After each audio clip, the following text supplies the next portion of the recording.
Trenton. Yes, good afternoon, everybody.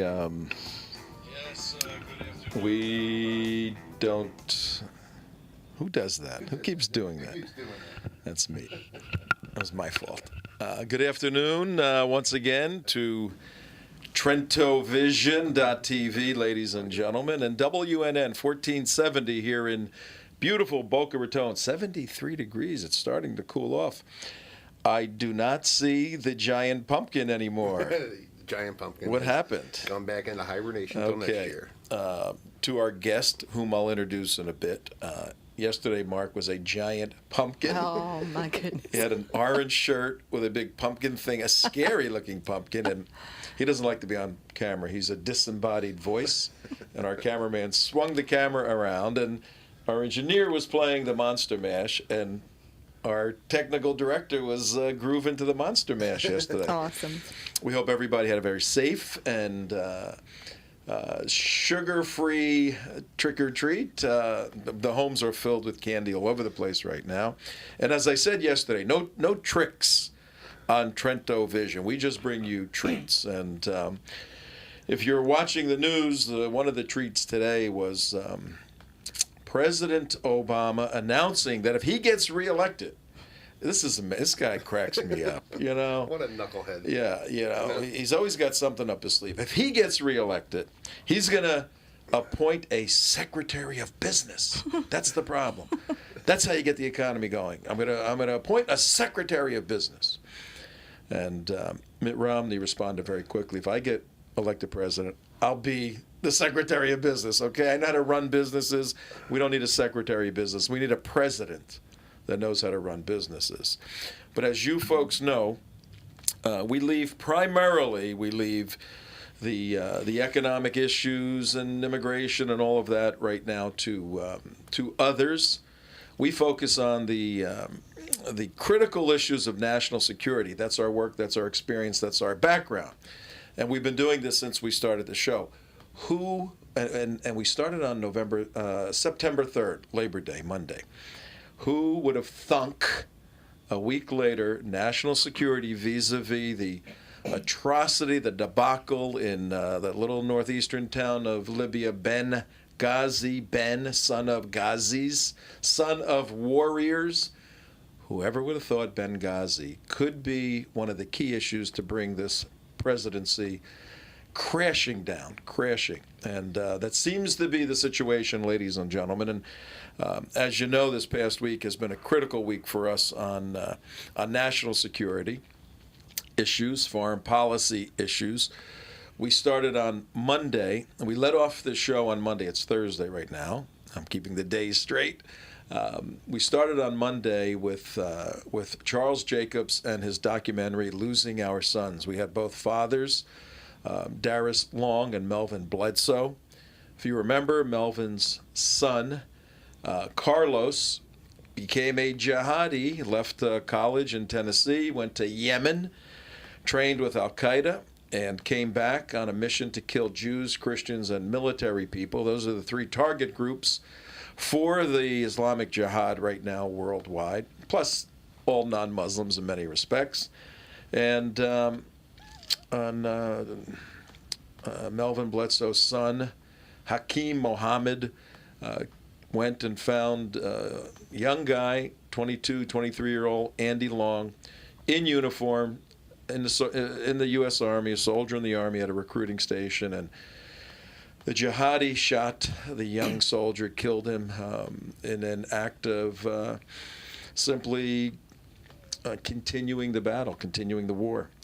Very simple. And to this day, he doesn't regret it. He, being the jihadi, doesn't regret it because there's a worldwide war going on, ladies and gentlemen. And the religion of Islam has a segment in it that is violent and wants to kill others. We know that. We've spoken about it.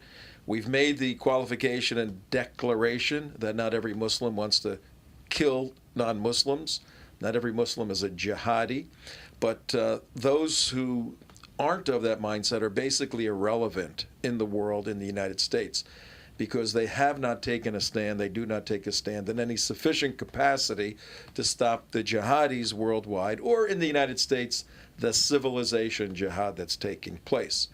So Islam needs a reformation, but until that happens, it needs warriors who are armed, fighting in the kinetic theaters around the world as jihadis attack innocent people.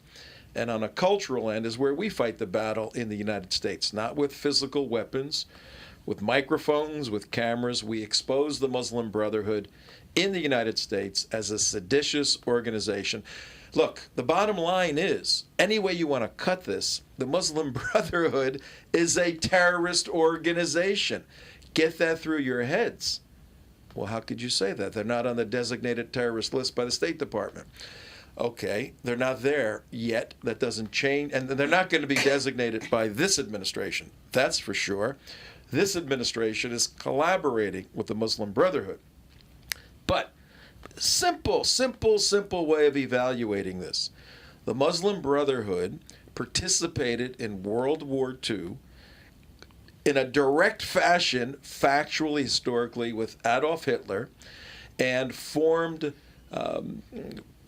armed assault groups in Bosnia, all over the place, actually, to kill Jews, to kill the Allies, to kill the enemies of Nazism. They did that, and they're proud of their history. And the same ideology that brought them to war in World War II to kill Jews is the same ideology that motivates them today. And never, not once, has the Muslim Brotherhood repudiated their actions in World War II or asked for forgiveness or said, we really made a mistake killing Jews and killing Americans and everyone else in World War II.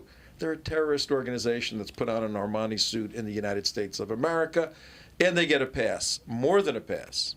They get assistance from this president. And what we're going to do today, we have a fascinating format and fascinating show for you, for those of you watching on TrentoVision.tv. So call your friends, tell them to tune in by computer, by iPhone, or tune in on the radio. WNN 1470 if you're in South Florida, going all the way up to Kissimmee now, the signal goes. Strong signal, but you can actually listen to us anywhere in the world, anywhere on the planet, if you have a smartphone and download the application iHeart, H-E-A-R-T, iHeartRadio, and then you search in South Florida for WNN. If you do that, you can catch the show. Because as we started out at the beginning of the week with losing our sons, we established for you. We do a lot of teaching here, folks, but why? Not just to equip you to understand national security issues, but we're an activism, advocacy element of communication right now for an explicit purpose. How many days? Today's Thursday, Friday, Saturday, Sunday, Monday, 5 days. Got 5 days left to determine the direction of Western civilization. So our goal is to provide this information, to bring experts in like we have had all week, from Claire Lopez to a Navy former SEAL, Ben Smith, to Frank Gaffney, to Steve Coughlin, a former major in the U.S. Army, intelligence expert. All these experts, we bring them in so that you can vote intelligently, not in 5 days. A lot of people doing early voting, a lot of people doing absentee voting. You can vote intelligently today. And intelligently is very simple. No Obama, okay? The guy is horrendous for the United States of America from a military, from a national security perspective.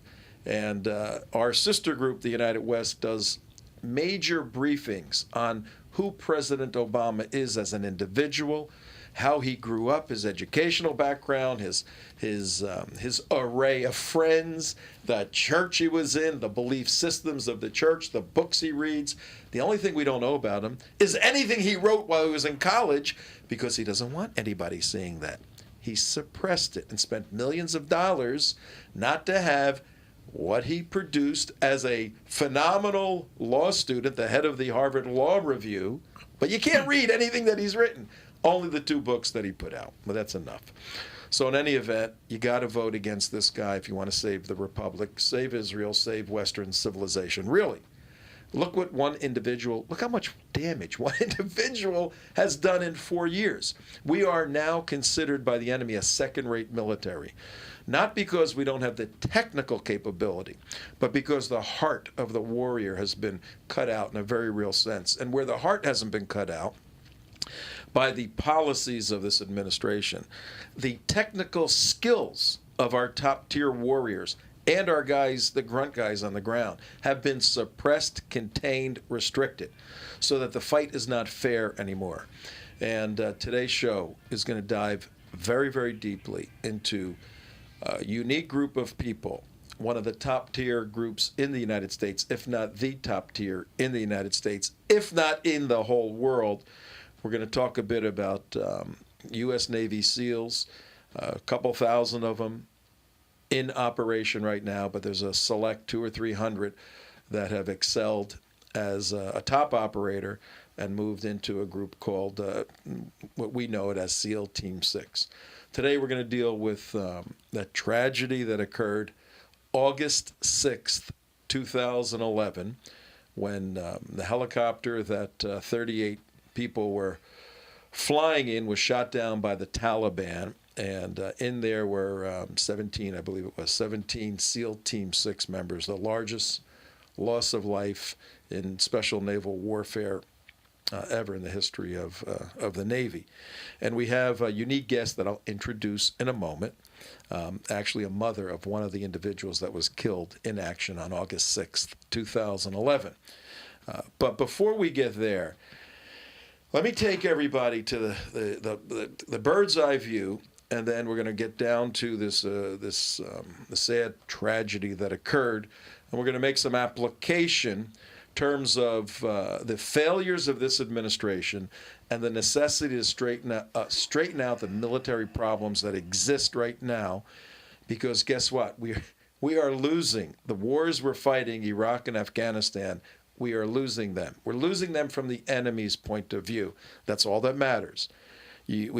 All the Democrats, you can pump yourself up and say, Obama, won in Iraq, he's winning in Afghanistan, he's bringing the troops home. What does the enemy believe? And the enemy believes that we have lost. And that's not propaganda or hyperbole. They can factually explain why we have lost. And we'll get into those things. But yesterday, we went into the Muslim Brotherhood here on TrentoVision.tv. And we're also simulcasting on the radio, WNN 1470. It's 15 minutes after the hour on a beautiful 73-degree day in the first day of November. First day of November. Man, time is flying. Yesterday, we introduced the Muslim Brotherhood. We have 746 hours of material on the Muslim Brotherhood, and we will be bringing that to you. But it's very important. And whatever happens on the 6th, whatever happens, we're on the 5th floor here of WNN Studios, and we're planning a big celebration on the 7th. We're going to have a party in here. We're going to invite all the listeners and viewers in. If somehow things aren't right in the world and there is no God and Mitt Romney loses, if that happens, we all may jump out the 5th floor of the window, okay? We'll see. But if we don't jump, we're going to stay and fight. And even if Mitt Romney is reelected, the fight continues. And the Muslim Brotherhood is enemy number one in the United States of America and enemy number one worldwide in many respects. That's why we're spending time yesterday and the future providing information on the Brotherhood. Here's a quick overview. And you got something? Yeah, I need to stop the internet broadcast and bring it back up. Okay. So Tell people on the internet we're going to be... We got to take a little break on the TV side, but we're going to continue on the radio side. Is that going to be... Yeah, I need 30 seconds, yeah. Okay. Is that going to happen a lot, or... No. Okay. So, you want to break it right now? Yeah. Okay.